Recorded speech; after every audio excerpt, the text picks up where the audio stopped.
7h34, voltamos com Folha no Ar, primeira edição, oferecimento Laboratórios Plínio Bacelar e Clínica Proteus. A presença do jornalista Arnaldo Neto e o nosso convidado Carlos Alberto Senra, que representa, como advogado, a família que era proprietária da usina Cambaíba nessa época em que criou-se essa confusão agora, essa denúncia do Guerra, não é isso? Um ex-oficial, um ex-agente do DOPS. Arnaldo, mais uma vez, bom dia para você, bom dia para os ouvintes e receber aqui com prazer e com alegria o Carlos Alberto Senra. Bom dia, bem-vindo na Folha FM. É um prazer recebê-lo. Arnaldo. Vamos lá. Bem, na semana passada, a Comissão Especial sobre Mortos e Desaparecidos Políticos, presidido pelo Marcos Vinícius de Carvalho, esteve em Campos com uma equipe de peritos para fazer uma nova inspeção na área da usina Cambaíba. O Marcos Vinícius esteve aqui na Folha FM na quinta-feira passada e ele colocou, inclusive, que era muito difícil encontrar qualquer vestígio, é praticamente impossível encontrar qualquer vestígio de corpos em Cambaíba, não colocando de que teria acontecido, mas que se tivesse acontecido, nós estamos falando aí da década de 70, todo esse período com a usina funcionando, forno em alta temperatura, seria quase impossível qualquer tipo de possibilidade. A família, por meio da defesa, que o senhor representa, sempre negou a existência de qualquer evento desse tipo. Só para lembrar, o Cláudio Guerra, como o Marco colocou, que foi agente do DOPS, delegado do DOPS, né? Ele disse em um livro, no livro dele, Memórias de uma Guerra Suja, ele diz que os fornos de Cambaíba foram usados para incinerar 12 corpos durante a ditadura militar. Hoje, qual é o posicionamento da família com relação ao Cláudio Guerra e qual é o posicionamento da família com relação a essa versão dele, doutor? O que ocorre é o seguinte, eu vou fazer uma síntese para a gente poder situar o caso. Quando o portal IG divulgou que o Cláudio Guerra estava publicando, trazendo a lume o livro Memórias de uma Guerra Suja, e no outro dia logo os jornais do país divulgaram esse fato e a Folha da Manhã também noticiou, a família me instou e me contratou como advogado. O que eu fiz? Com o exemplar da Folha da Manhã, eu entrei com uma representação junto ao Ministério Público Estadual, narrando os fatos, porque aquelas afirmações eram muito graves e mereciam a investigação isenta do Ministério Público Estadual. Da mesma forma, nós fomos ao Ministério Público Federal e representamos no sentido de investigar. O doutor Marcelo Lessa, ele investigou esse fato a fundo e chegou à conclusão que era impossível ter acontecido isso. E por quê? Nós tivemos a preocupação de arrolarmos como testemunhas e para que o Ministério Público pudesse investigar bem o caso, pessoas que trabalhavam à época em Cambaíba. Inclusive o chefe dos fornos, o senhor Adalberto, dentre outras pessoas. E a afirmação é que era impossível. E por que é impossível? E foi impossível. Todos aqui na região têm um certo conhecimento como funciona a usina. Na época eram 6 meses de safra e 6 meses de entre-safra. Na safra, a usina vai entrar em funcionamento e um movimento muito grande de pessoas no pátio da usina, dia e noite, 24 horas, movimento de descarrego das canas de açúcar, no parque industrial um movimento muito grande, os fornos eles são lacrados, e não é como se pegar um forno de uma padaria ou de um fogão, abriu, ligou, não, são 6 meses, depois são 6 meses para desmontar. Então, diante desse fato e das investigações, o doutor Marcelo Lessa, que é um grande professor de direito, um jurista de nomeada, reconhecido por seu trabalho, não só no Ministério Público, mas acadêmico, inclusive como autor de livros de direito, chegou a essa conclusão. E como isso surgiu?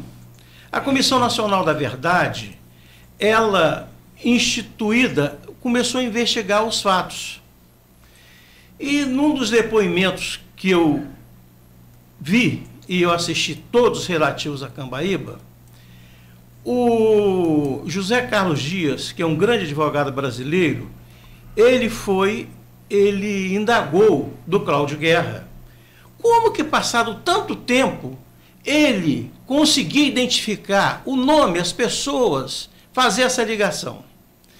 E aí, no meu modo de ver, é que ele cai numa tremenda contradição do seguinte sentido. Ele, segundo ele, respondendo ao José Carlos Dias, pegou, junto com o Rogério Medeiros e o outro coautor do livro, que foi o ghostwriter dele, pegou um livro dos desaparecidos, publicado pela Presidência da República, e pelas datas, pelos fatos, aí ele assim, deve ser esse, foi aquele, e aí começaram a montar como se fosse um quebra-cabeça e dar essa versão. Quem lê o livro Memórias da Guerra Suja vai ver que ele cai em contradição a todo momento, ele se revela um mentiroso nato, ele se revela como se fosse um onipresente do mal, dizendo que ele esteve no atentado do Rio Centro, que ele teve num atentado frustrado na casa do Roberto Marinho, naquela tentativa de explosão do gasômetro do Rio de Janeiro, do Baumgarten. Na Comissão Nacional da Verdade, o Paulo Malhães, que é um dos investigados, foi um dos investigados, ele confessou que ele praticou crime e disse categoricamente que Cláudio Guerra não tinha nenhuma ligação com Casa da Morte, muito menos com Perdigão. E que ele não chegava lá. Agora vamos um exercício de raciocínio. Quem em sã consciência pode imaginar que corpos sairiam de Petrópolis, atravessaria toda essa BR-101, chegaria em Cambaíba, ficaria aguardando a madrugada, onde, segundo ele, o movimento era menor, mas na área da indústria, do parque industrial, não era. Não era. E aí o que acontece? Para incinerar corpos. Todos nós aqui conhecemos a nossa realidade local. Sempre houve, na época do auge da safra, e mesmo fora da safra, uma tensão muito grande entre fornecedor de cana-de-açúcar e usineiro, empregado de usina e usineiro. Tinha greve, tinha movimentos sindicais numa localidade como Cambaíba, com 300 moradores na época. Não teria alguém que iria denunciar uma movimentação diferente em Cambaíba? Jornais de campo sempre atuantes, OAB atuante, Judiciário atuante, Ministério Público, ninguém nunca tomou conhecimento disso. E não tomou conhecimento justamente porque não aconteceu. E, tecnicamente, é impossível de ter ocorrido esse fato.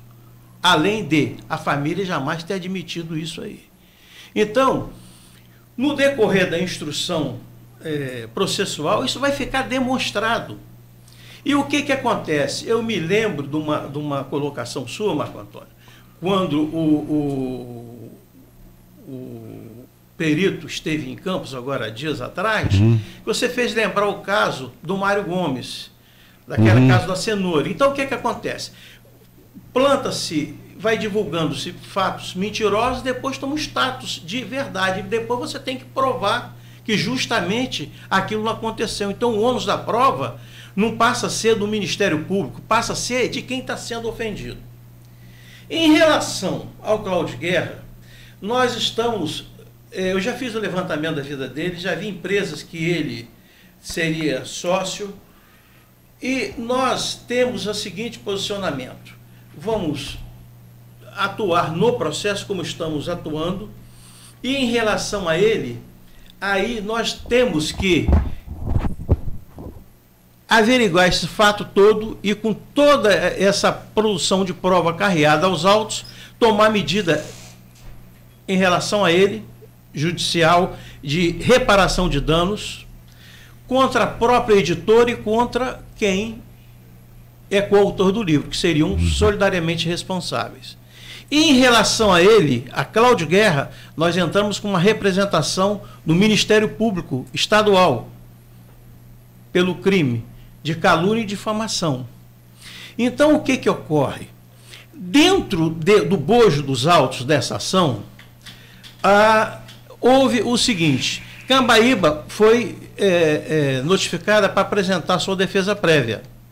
Nós apresentamos a defesa prévia e requeremos ao juiz, como medida defensiva, a revogação de uma medida, de uma tutela que ele havia decidido. Qual seja, Cambaíba teria que ficar responsável pela guarda e manutenção do entorno do parque industrial, do que restou, mantendo vigilância ali, paga, dia e noite, 24 horas, até a conclusão dos trabalhos de perícia.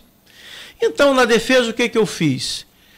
Eu levantei que aquela área, ali onde se situava o parque industrial, havia sido arrematada por um indivíduo de sobrenome Caldas. Esse indivíduo comprava e eu também arrematava em asta pública imóveis, principalmente onde tinha ferro, parque industrial, para desmontar e para vender. O que acontece? Um dos fatos que também secundam aí esse sofisma. Tem um vídeo que corre na internet de que Cambaíba tinha começado a destruir as provas, fornos, etc. Quem da região conhece, aquilo ali foi invadido por sem terra, que cometeram o crime de dano, furto, em relação não só ao parque industrial, mas à própria casa onde era a sede.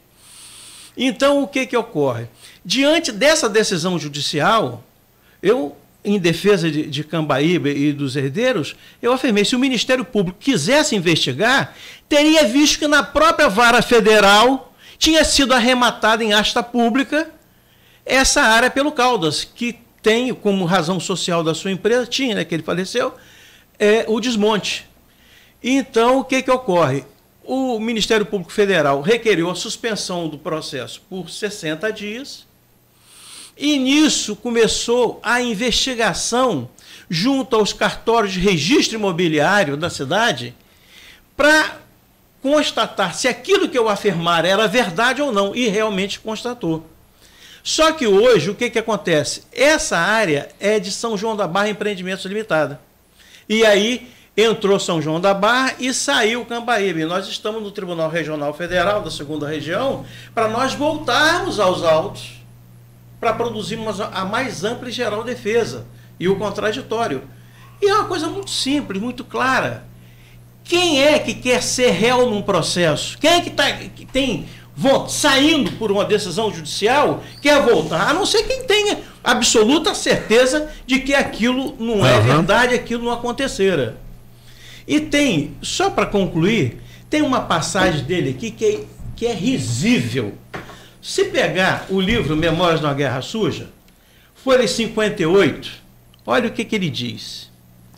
A usina, em contrapartida, ou seja, por ter supostamente admitido aquelas incinerações de corpos, passou a receber benefícios dos militares pelos bons serviços prestados.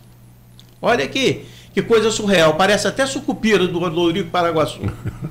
Era um período de dificuldade econômica e os usineiros da região estavam pendurados em dívidas. Mas o pessoal de Cambaíba, não. Eles tinham fácil acesso, a financiamentos e outros benefícios que o Estado poderia prestar. Perdigão resolveu levar a gratidão ainda mais adiante e me pediu, ou seja, a ele, Cláudio Guerra, olha que absurdo, que sabotasse as outras usinas concorrentes de Cambaíba. Na época da colheita da cana, nós visitávamos essas usinas para jogar carbureto na plantação e queimar a cana. Ou seja, para evitar que as outras concorrentes tivessem matéria-prima para fazer o açúcar e o álcool. Fazíamos isso com um aparelhinho que a gente rodava e soltava o carbureto, voava dentro de um peso que fazia estourar no meio da plantação. Quem conhece a nossa área aqui, tem área de cana-de-açúcar aqui maior do que alguns estados, ou regiões de um estado. Quem é com um aparelhinho, com um carbureto, vai entrar numa plantação e vai destruir toda uma plantação, e ninguém nunca soube disso, empresa nenhuma soube disso. Isso aqui é um dos absurdos que a gente observa para narrar esse delírio do Cláudio Guerra.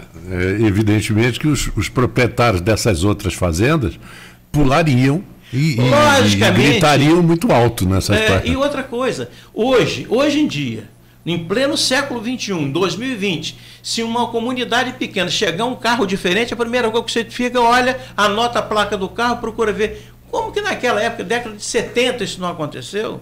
E volto a dizer, imprensa atuante, Campos sempre teve imprensa atuante, OAB, Fórum, Poder Judiciário, Ministério Público, isso não cai como verdade em momento algum. Uhum. Doutor, agora tem aqui, você falou sobre a questão do Ministério Público Estadual, a gente colocou isso aqui na entrevista com o Marco Vinícius. O Marco Vinícius, como eu falei, ele disse que é praticamente impossível concluir qualquer coisa hoje, mas que ele veio porque foi um pedido, havia sido designado para vir aqui fazer essa inspeção. Só que tem um conflito, né? O Ministério Público Estadual, como o senhor mesmo colocou, com o inquérito conduzido pelo Marcelo Lessa, disse que não tinha como se provar que isso aconteceu. Isso não tem prova, isso não tem como provar, então realmente não tem o que ser feito. Já o Ministério Público Federal concluiu um inquérito onde afirma que as declarações de Cláudio Guerra são verdadeiras.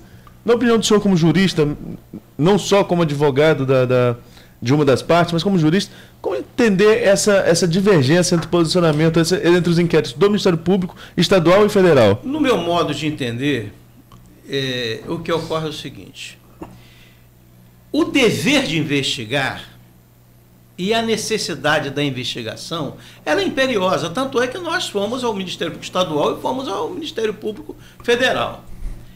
A questão de conflito, de posicionamentos, isso fica no campo da apreciação. Só que quem vai avaliar, afinal, se é procedente ou não, vai ser o juiz, o julgador. E essas causas, elas dão uma dimensão muito grande e um eco junto à imprensa de quem está atuando e principalmente quem está acusando, quem está no centro da investigação, quem instaurou o procedimento. Inclusive, se não me falha a memória, já houve até foi até laureado o ex-procurador da República, o doutor Eduardo Santos, que é um grande procurador, inteligente, brilhante, por atuação nesse caso. E em razão de quê? De se buscar a verdade. Só que essa verdade, ela não ocorrera. E aí é a questão de interpretação e que vai haver um embate entre acusação, defesa e o julgamento, afinal, pela juíza do caso, ou o juiz, conforme quem tiver como titular no momento da decisão. Agora, quem conhece Campos e conhece a nossa realidade, a nossa história, sabe que isso é impossível. E se pegar usineiros da época e que hoje, os poucos que ainda existem, eles vão ser categóricos, não é nem a questão de solidariedade de classe, não, que é impossível isso ter acontecido. Por questão técnica, você imagina o grau de temperatura de uma fornalha dessa. Imagina você abrir aquilo ali, o calor que viria, quem estivesse ao redor certamente sofreria lesões graves ou até mesmo morte. E o senhor Adalberto foi muito claro, não era possível. Tinha gente permanente, turno permanente, e não era possível que isso tivesse acontecido. Várias pessoas ligadas às usinas ainda hoje, que estiveram inclusive aqui, disseram exatamente isso. É impossível, isso aí é falácia. Tem como, não tem como. Agora, na opinião do senhor, o que levou Cláudio Guerra a envolver uma usina de Campos nesse contexto? Olha, eu tenho para mim, pelo que eu observei da leitura do livro, releitura, etc., ele, como ex-delegado de polícia social do antigo DOPS, e como um delegado de polícia, ele conhece muito bem a técnica de um interrogatório, como montar um interrogatório, como pegar e fazer uma narrativa, interrogar, etc. Eu, na minha opinião, ele precisava de ter um fio condutor para dar verossimilhança às afirmações dele, como essa do Rio Centro. Ninguém nunca soube que ele tivesse envolvido no caso do Rio Centro. Esse atentado à casa do Roberto Marinho, esse do gasômetro. Então, o que acontece? Eu tenho para mim, na minha visão, não só como advogado, mas uma pessoa que estuda, um estudioso constante, o que ocorre? Ele, como criminoso comum, ele nunca, em momento algum, ele admitiu os crimes que ele praticara e que fora condenado. Quem quiser ver e saber quem é Cláudio Guerra, bota no Google, faça uma pesquisa, crimes cometidos por Cláudio Guerra, aí vai ver a relação. Então, o que acontece?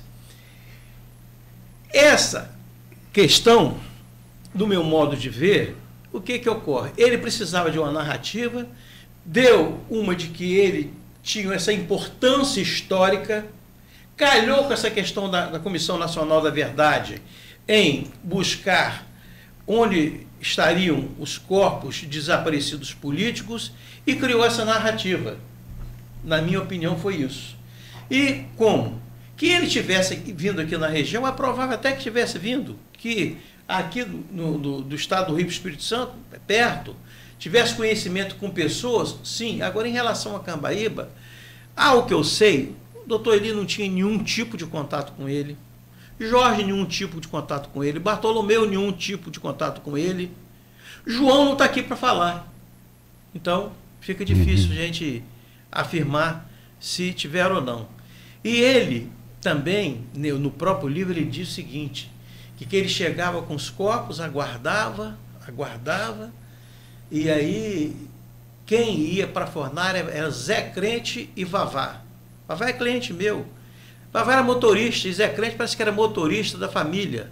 Entendeu? Então você vê que eles não tinham nem condições de conhecimentos técnicos para atuar para esse fim.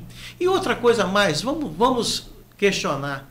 Esses corpos que teriam sido transportados da Casa da Morte em Petrópolis para cá, esses corpos, eles eram transportados embalsamados? Eles eram mortos, na mesma hora já estava o Cláudio Guerra onipresente para pegar e trazer para Campos, e esperar, no mínimo, entre a morte e a pseudo-incineração, 24 horas, o estado de putrefação e o transporte na BR-101, as coisas não se encaixam. Arnaldo, vamos fazer um pequeno intervalo, são 7h58, e a gente volta com o Dr. Carlos Alberto Senra, no próximo bloco, continuando aqui. Mas eu queria colocar um ponto antes, para a gente pensar até na hora do break. Essas afirmações, fica muito claro que até pela presença do profissional que esteve aqui conosco, sendo entrevistado, do Ministério... O presidente da comissão? Presidente da comissão, que não tinha como provar. Né? Então, aí eu pergunto, eu coloco o seguinte: se houver um julgamento, vai ser baseado puramente em provas, afirmações do livro e circunstanciais? Só isso? Isso não basta para condenar. Não, eu sei, mas essa é a minha pergunta. E o dano que isso causa a moral, família, depois aquilo que é a história da cenoura. Do cara até hoje dizia assim, gente, eu nunca usei cenoura na minha vida. Então, vai todo mundo dizer assim, claro que usou, está querendo negar agora. Aquele cara da escola base lá de São Paulo, que os camaradas foram trucidados, depois foi provado que não houve isso. Aquele caso do reitor, lá acho que no Paraná, que acusaram, o próprio Ministério Público Federal acusou. Ele se matou? Ele se matou de vergonha e foi visto que não acontecera nada daquilo. E uma senhora, recentemente, que foi acusada de pedofilia numa escola, lincharam. A pobre coitada, mataram. Quem paga por esse... Média. E a idade média digital agora. A idade média é tipo... exatamente. Digital. Hoje Inquisição espanhola. Uma inquisição. Você é bruxa. Como sou bruxa? Tudo bem, sou feia. Só isso, né? Bom, vamos a um pequeno intervalo e voltamos em instantes. São 8 horas em ponto. A gente escolhe o Licença, aqui a gente